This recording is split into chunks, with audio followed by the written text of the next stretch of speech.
Welcome to the Seattle Sports Union podcast. My name is Abraham DeWeese. I'm back again with that damn dirty duck Matt Page, and we have our very special guest, Joe Doyle, today.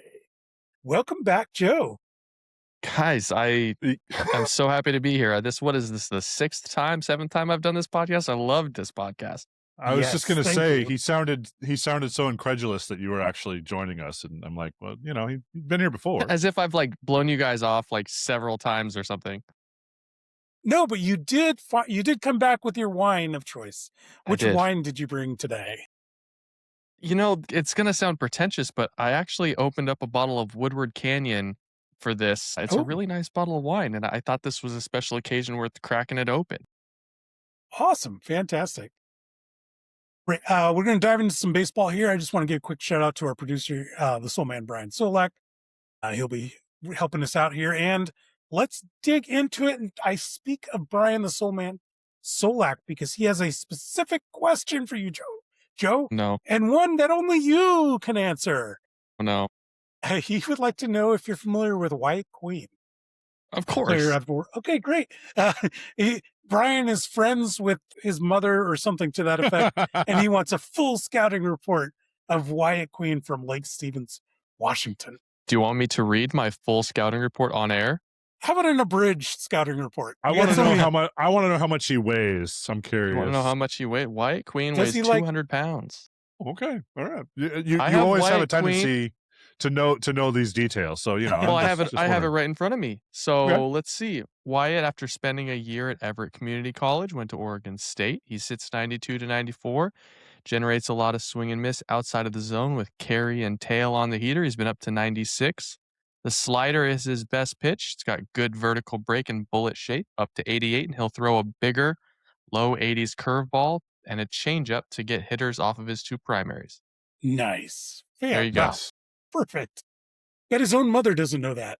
Well, now she does. Is he an MLB prospect? He is, yeah. I currently have him going in the 9th round. Okay. Now, they several years back, they cut down the amount of rounds in the draft, right? So it's how many? 12? It's down to 20. It's down to 20. And they're talking about cutting it down to 10. They're trying to destroy my livelihood, boys. I don't know. If they cut it down to 10 rounds, Wyatt Queen, suddenly on the chopping block, I wouldn't get the opportunity to talk about him as much. So, right. Stop the count, as they say. Stop the madness. Is there going to be anything ridiculous in this year's draft? Do you think, was it 2 years ago that the Angels selected only pitchers? I mean, I don't know if there's going to be anything that crazy. The draft there's so much public attention on it these days that I think teams almost accidentally, broadcast who they're going to take more than they have in the past. So I don't know. I mean, there's always something nutty that takes place, and we'll see what happens. I'm sure Artie Moreno will find a way to do something weird. So is the MLB are they actively against the draft in general? I wonder, because it seems like it's the wild, wild west when you go and get a Japanese player or a Dominican player. Like, there's no rules. It's just whoever gets to them first. And it seems like the draft, they just keep cutting back. They keep cutting back on the minor league teams. And I just wonder is there some effort is that like a cost for them that they don't want to deal with? It's a good question. I think there's some guardrails in both respects. On the international side, teams can only spend a certain amount of money on international players every year. So in that respect, there is guardrails. But like you said, with a lot of the Latin American players, it's, are you going to make a big, bold offer to that kid when he's 13? Yeah, wild, wild west in that regard. But I think owners as a whole don't love the draft because, especially for these first round high school players, you're drafting a kid that's not going to help your major league product for 3, 4, 5, sometimes 6 years. And they're teenagers, and you're giving them 5, 6, in some cases, $10 million.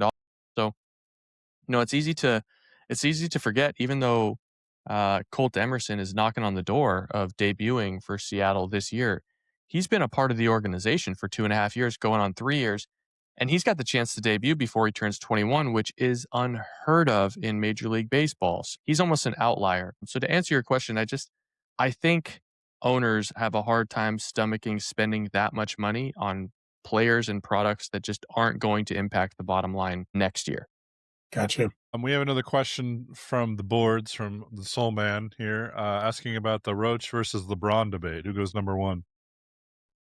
Did I say the name wrong? Well, I mean, it's funny that you bring that up. Everyone says it's Rock Chalowski is his Rock. name. Everyone Sorry. says Rock. No, you're good. Everyone says Rock is going to go 1-1. And I've written articles and podcasts and tons suggesting that I think Justin LeBron should have serious consideration being the number one pick. He's a better defensive prospect than Rock. He's got more projection than Rock. He's got better arm strength. He's a better runner than Rock, but Chalowski is just this absolute baseball cyborg machine that cannot be stopped. So ask me that question in 3 months. Today, I think Rock is going to be the pick because I think he's just safe and he provides some ceiling. But man, I think like you're really arguing who would you take at the top of a draft, Javi Baez or Willie Adames? And I just don't know if there's a wrong answer, I'd have to think about that one. Right? It's a tough, like, what do you want? Do you want the steady Eddie that's going to give you 3.5 to 4 or 5 wins a year? Or do you want Javi Baez, who's going to have a couple 6-win seasons? It's a tough question. Yeah. We're down at okay. Go ahead. I was gonna say we're down at spring training. Matt and I were, and well, there's a guy bouncing around on the Mariners team, a former Everett Aqua Sox, Reid VanScoter. Mm-hmm.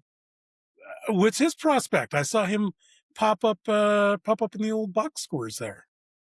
I love Reid. Yeah, if I'm not mistaken, Reid was undrafted out of the Carolinas. I think he was an undrafted free agent signee. Maybe he was drafted, but it was late in the draft. It's the thing with Reid is it's tough, right? Like he's the crafty lefty with funk and he's coming at you with weird angles, but he doesn't necessarily throw very hard and he doesn't necessarily have a plus weapon. But those guys find a way onto major league rosters all the time. Taylor Saucedo was this way. Charlie Furbush was this way. Those guys are both bigger than Reid VanScoter, but it's that similar crafty, moves weird, deceptive, big slurvy breaking ball. Like those guys find a way to get a cup of coffee in Major League Baseball. And if you get outs, then maybe you hang around for 4, 5, 6 years. So I'm rooting for him. I'm a big fan of like the guy that doesn't have the overwhelming stuff that gets out. So to answer your question, like what's his prospect status? Like you're probably not going to see Reid VanScoter high on prospect boards ever because he just doesn't have overwhelming stuff. But I think he could get a cup of coffee in Major League Baseball and hang around for a while. Fantastic. Do you think he starts at AAA and then is kind of like a mid-season replacement if there's injuries? Yeah, precisely. I think he's, maybe he starts in Arkansas just depending on the numbers, like a numbers game, whoever needs the starters. But yeah, I think Reid is, not too far behind some of the other arms. You got, of course, Hancock, you got Anderson, you got Sloan, you got Cooper Criswell, and then there's a couple other guys that I would throw Reid VanScoter into that bucket. Well, I wanted to ask you about one of those other guys. Abraham and I were lucky enough to be at spring training for a professional debut by a certain very high-rated prospect, our number one pick from last year, Mr. Cade Anderson. And 3 pitches, and Xavier Bogaerts sat down. It was very impressive. But the word around is I'm being told that I'm dumb to think that I think he won't be in the majors this year. I've been told that I'm stupid for thinking that. And I'm curious your thoughts on his Stupid? ETA. The word they used was stupid? I would have used worse, but it wasn't me that called him that. Yes. I said he's, he hadn't at the time he hadn't thrown any professional innings at all yet. And so I was a little more, let's take our time with him. And what's your thoughts on maybe getting a shot at the majors? I just mentioned the numbers game. I think due to the numbers game, he is going to get a shot this year. I think he is probably the 7th best starting pitcher in this organization right now. Like I think it's probably Emerson Hancock is 6, and then I think Cade Anderson might be your next best shot to get big league outs. Mm-hmm. And I said this on another podcast this week. I think there's been a lot of talk about Cade Anderson being like this superstar left-handed pitcher. Like at the end of the day, Cade Anderson is still a guy that pitches 92 to 94. He'll touch 96. It's 4 pitches. It's tons of strikes. It's awesome command, and it's a smaller frame. Does that remind you guys of anyone? Like that is what made Marco Gonzalez a very, very good pitcher. Now, Cade's got a little bit better stuff than Marco, but like I think that's kind of like the value that you're looking for. You're looking for 2018, 2019 Marco. He gives you 3, 4 wins. I think on the high end, I think he's a really, really good number 3. Mhm. Guess I didn't answer your question, Matt. I do think Cade Anderson is going to be a big leaguer this year because blisters happen, poor hamstrings happen. Uh, he's going to start the year in Arkansas. You guys won't even get to see him in Everett. He's Oh, you going to think start the so? year. All right. That's a Yeah, bummer. yeah. You won't even get to see him. He's going to go right to Arkansas, and he might throw in Arkansas until the middle of May, and then it's just going to be Tacoma.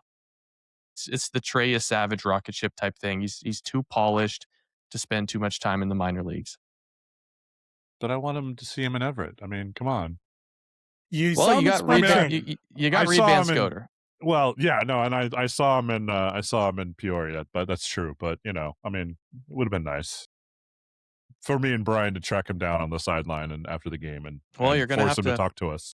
you're gonna have to see him in Seattle, I guess, because he'll be in Seattle before you know it. It does. Hey, so we got another Aqua Sox player that we just really want to find out about, and that's Victor Labrada. He's been hanging around in the minors, but he seems to be going up. Is his potential at that MLB level? What do you think? You know, there's one thing that I can count on with you guys every time, every It's a single Victor time Labrada I'm on question. this show. It's a Victor Labrada question. Well, Brian runs his fan club and Yes, He messages with does. his family, so He that's does. where it comes from. Listen, I wanted it to be now. Like I wanted the Victor Labrada experience to happen right now. But the issue is he went down with from what it sounds like, a pretty relatively serious oblique injury. Oh Mhm. man. So Yeah, I think he's going to be out for like 8 weeks. I don't think he's going to be able to play in Tacoma until perhaps the middle of May. The tough thing is, he was, I believe, re-signed as a minor league free agent. It was one of those things like, hey, you're a free agent. We want to bring you back still as a minor leaguer. So he's still putting trust in Seattle. And he's going to need injuries from Luke Raley, and he's going to need injuries from Dom Canzone. And I got to tell you that the kid in spring training right now, Brennan Davis, is doing some things that are so outlandish that, Brendan Davis might have already passed Victor Labrada on the depth chart. So Okay. it's an uphill battle, and being hurt certainly doesn't help, but I'm rooting for him. I mean, got to know him a little bit got to know him by proxy at his time at Driveline. He seems like a really good guy and a guy that really wants to be great. You saw what the organization was able to do with unconventionally sized player like Jonathan Clase. I hope that's the case for Labrada, and get well soon, right? Get well soon. absolutely. I'm glad you brought up Driveline because actually on one of the shows I asked you, is that really that effective? But I would have to expect that yes, it is for the people that want to put in the work because we saw banner years from a lot of players from Driveline this last year. Yeah, and I don't know if it's necessarily guys that want to put in the work. I think there's a philosophy that goes into Driveline that works for certain types of players.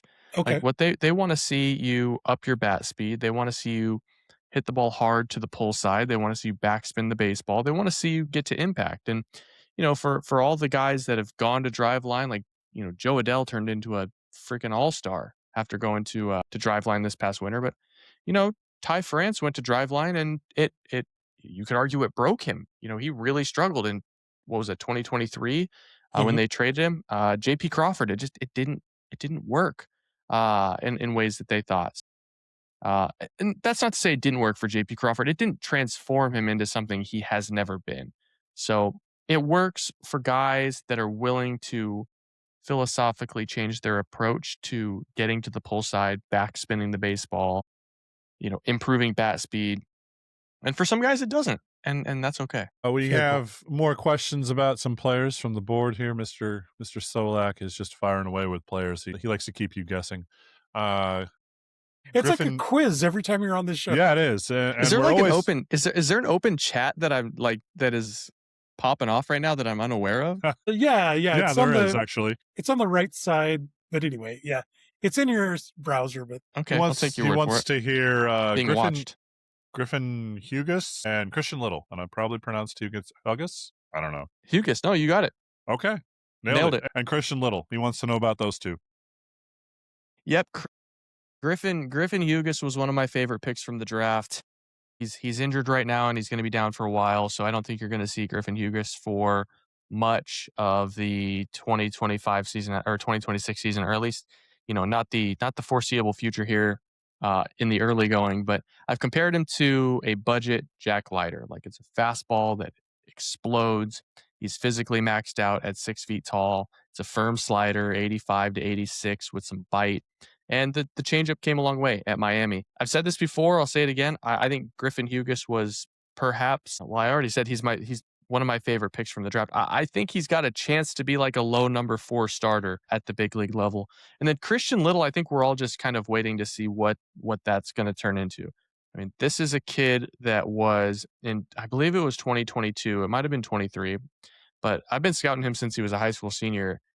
He could have gone in the first round in high school. He walked away from the draft. He wanted to go to, I believe he started at Vanderbilt, made his way to LSU.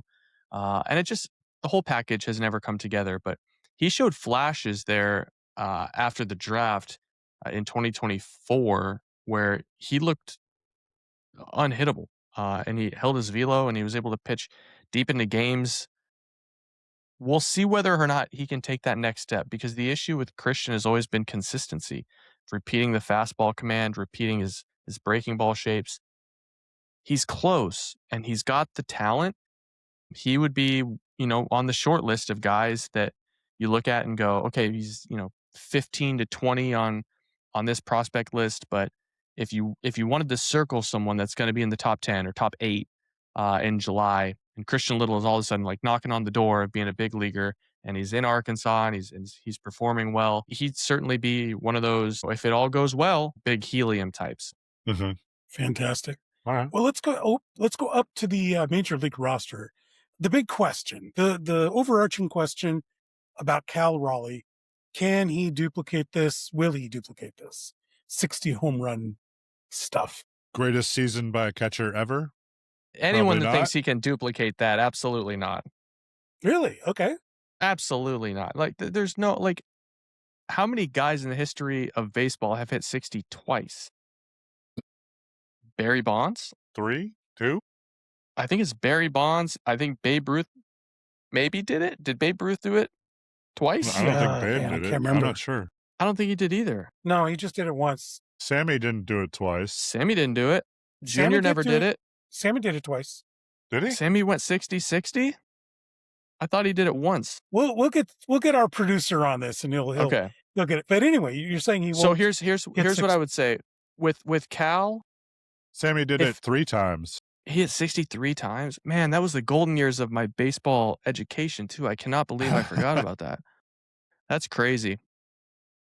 With Cal, if he hits 260 this year with 40 home runs, you are thrilled. You are thrilled. Okay. I mean, still, you have to think the guys that he passed. Javi Lopez, I think, had 42. Salvador Perez had, I'm just throwing numbers out. These might be wrong. I believe Salvador Perez hit 47. I think Piazza might have hit 40 one time. Like, the amount of catchers that have ever hit 40. Pudge. Pudge hit 40? No shot. I think he hit 40. No way. Well, in any case, the amount of guys, the amount of catchers that have hit 40 is like rare. Remarkably small list. Maybe 3, maybe 4 guys.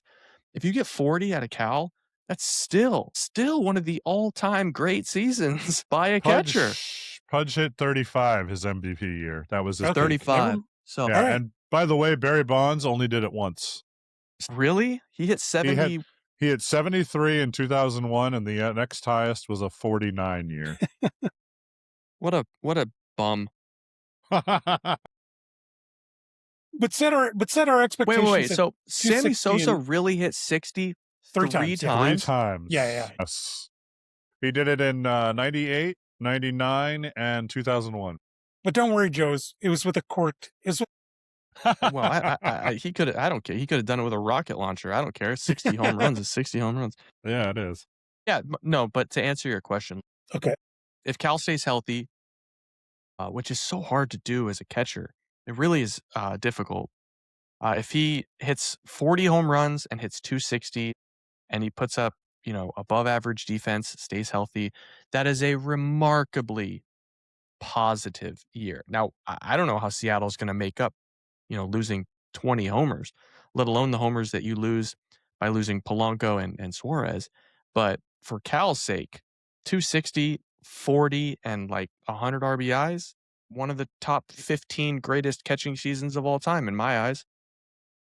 Yeah, he'd still be the best catcher in baseball, in my opinion, at that point. Yeah. Nobody's going to come. I don't think anybody's. Can you name another catcher that you guys think is going to hit 30? I don't think so. In the majors right now? No way. No, Yeah, in no. the majors this year? No. No shot. A lot of guys in the 20s, but I don't think over 30. Will Smith No. might hit 22, and he's considered one of the best in the game. 22, Yeah. 24. Yeah. Emil Basallo in Baltimore maybe, flirts with 30. I don't think anybody else is in 30. I wanted to ask about another player that you've already mentioned. I think you mentioned him earlier, but Mr. Sloan.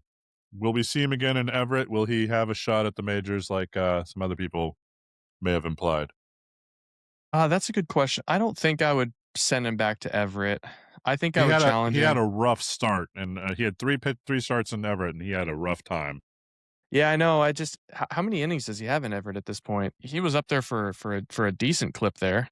He was. I'm looking at the wrong person, aren't I? Here we go. He was up for 3 games, 11 innings. Just 11 innings, huh? Yeah. Man, that's a perfect example. Ryan Sloan feels like he's been in the organization for quite a while, and this will be year 3 of him. I know he didn't pitch in 24, but I don't think I would send him to Arkansas or to Everett. I think I would just challenge him out of the gate, because here's the thing about pitching prospects and the minor leagues. Your goal when assigning them somewhere or promoting them somewhere is to make sure that they've checked the boxes that they need to check at the level that they're at. And with high A, it's, can you throw all your pitches for strikes? Are you avoiding walking guys? Do you feel like you can, repeat your breaking ball and your changeup and throw them in competitive spots? I think Ryan Sloan can do that. And here's another thing about Everett. I mean, you're sending him to a junior high ballpark, right? Yeah. At what point is enough where it's 310 feet to right field, to left field? Like you can hit I-5 if you hang a ball. So I would just send him to Arkansas, I think, because he can throw everything for strikes. It's also going to up his confidence. It's really hard to give up runs in Arkansas. It's a pitcher's ballpark. He's fully mature. He's throwing 99. He's got 4 pitches. Maybe you send him to Everett for a couple of starts to integrate the cutter into his arsenal. But I think he's ready, to be honest with you. So you think Sloan is above Cade Anderson in the hierarchy then? I think they're exactly the same. I think Cade Anderson would be the first call to Seattle because it's 4 pitches. He's pitched at the SEC. It's tons of strikes. It's sequencing. But I said this on the Mitch Levy show. I think if Cade Anderson has a chance to be a high 3 and give you the value that Marco gave you in his prime, Ryan Sloan's got a chance to be a legitimate, the next Logan Gilbert in line, the next top of the rotation guy. I personally don't think Cade Anderson has top of the rotation stuff. I think Ryan Sloan could be an absolute horse. So do you think with these two though, it would lessen the blow if someone like in 2 years like George Kirby goes or Logan Gilbert? Yeah, they're gonna have to. Yeah, they're gonna have to eat those innings. They're gonna have to take those roles, and I would expect George Kirby to go. I mean, I think most people at this point are resigned to the fact that you're only going to be able to keep, perhaps one of these starters. And if given the opportunity, I think they would choose Logan Gilbert. And then I think they're going to want to try and keep Brian Wu too, who's 2 years later. I just, with the way this organization spends money, I would just be pretty surprised if they extended, Kirby without Gilbert or Gilbert and Kirby and then let someone like Wu walk. So it seems like the writing is on the walls that George Kirby's going to be gone. And at that point, you hope Sloan can just slide right in. Did Wu do enough to be the ace, or is it kind of just like we got a bunch of guys that are like at the top, and they're kind of all the ace of this team. I mean, is the question who should start on opening day? Because I think the second part of your question is correct. Like, I think Gilbert is a top of the Seattle rotation guy. I think Kirby on any night can be a top of the rotation guy, and I think Brian Wu in 2025 was the best pitcher on the staff. I would personally start Logan Gilbert on opening day, not only as a gesture, with his tenure and stuff, but I also think Logan Gilbert kind of sets a tone, right? Like he's a culture guy, he's an attitude guy, and he's also the prime battery mate for Cal Raleigh. So I guess if the question is opening day, I'd go with Logan. But to answer who's going to be the best starter on this staff in 2026, I mean, flip a 3 or 4 headed coin. Is it too early? Is it too early to think about this as like Zito, Hudson, and Mulder, Man, I've never thought about that. or I Maddox, think Glavin, and it's certainly, I certainly don't think it's Maddox, Glavin, and Smoltz. okay? Is it Mulder, Zito, and Hudson? I've never thought of it like that. I started thinking about that halfway through last year, and now I'm like, I You guess know, we can only tell at the end of their careers. you know what's interesting about that, Abraham, is I think as outsiders, as non-Oakland folk, we look at those three as a three-headed monster. But I wonder if folks in Oakland look at them that way. Or is it just, oh yeah, that was when we had 3 really good starters, rather than, oh my God, that three-headed monster, like you just couldn't, you couldn't get by them. They were Yeah, so tough. they were. I bet you every other team, every other fan base in the AL West is pretty damn tired of seeing Logan Gilbert and Yeah, George Kirby and Mhm. Brian Wu and Luis Castillo, who, he gets the short end of the stick. He's been really, really good in his time in Seattle. So do I think, man, that's a great question. Do I think they're as good as those three? I think they're not accomplished enough to be on the same level as Hudson, Zito, and Mulder. okay, but No, we'll I see mean, in 10 years. did Oakland go to a couple of ALCSs with those guys? It feels like they did. I Yeah, don't know. they They did. always beat the crap out of us. Well, Yeah. at least a couple of them.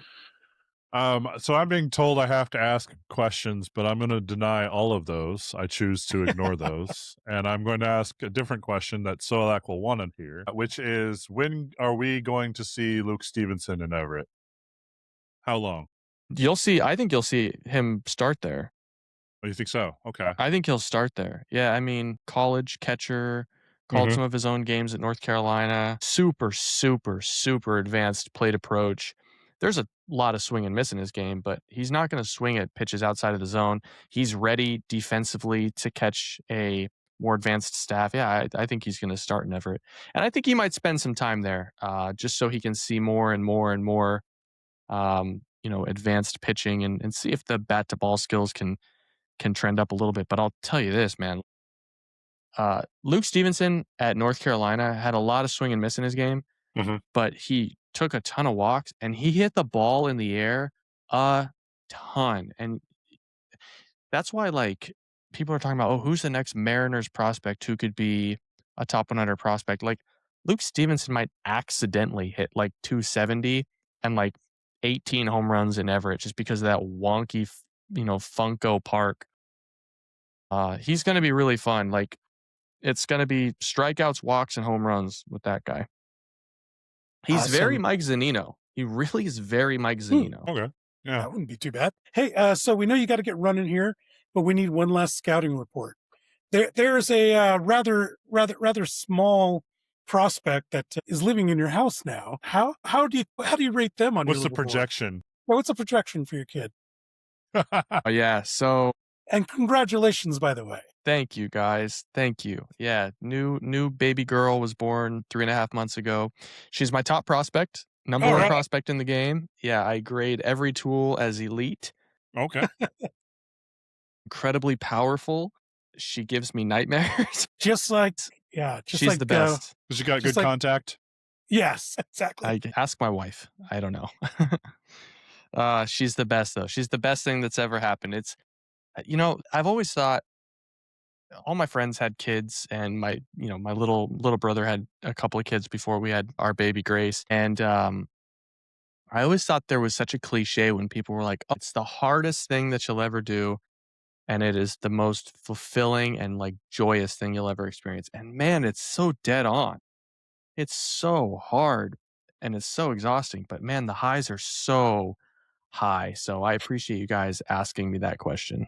Her name is Grace. Yeah, little baby Grace. Where'd you get the name from? Full name. Yeah, so my wife always liked the name, and my mom always wanted to have a girl, and she never did. She had 3 boys, and she had the name Grace picked out forever, and so much so that she got the word Grace on her wrist. She got it tattooed on her wrist because she never had the baby girl, and so we were just like, "Well, what better way to scorn my little brother than to name her a name that's already tattooed on grandma?" That's awesome. I love Yeah, a so spite name. it is. Yeah, it's one of those things where it's like, so grandma's already got her name tattooed on her wrist. So does that mean she's obligated to get his 2 kids' names tattooed on her somewhere, or do we just have the favorite?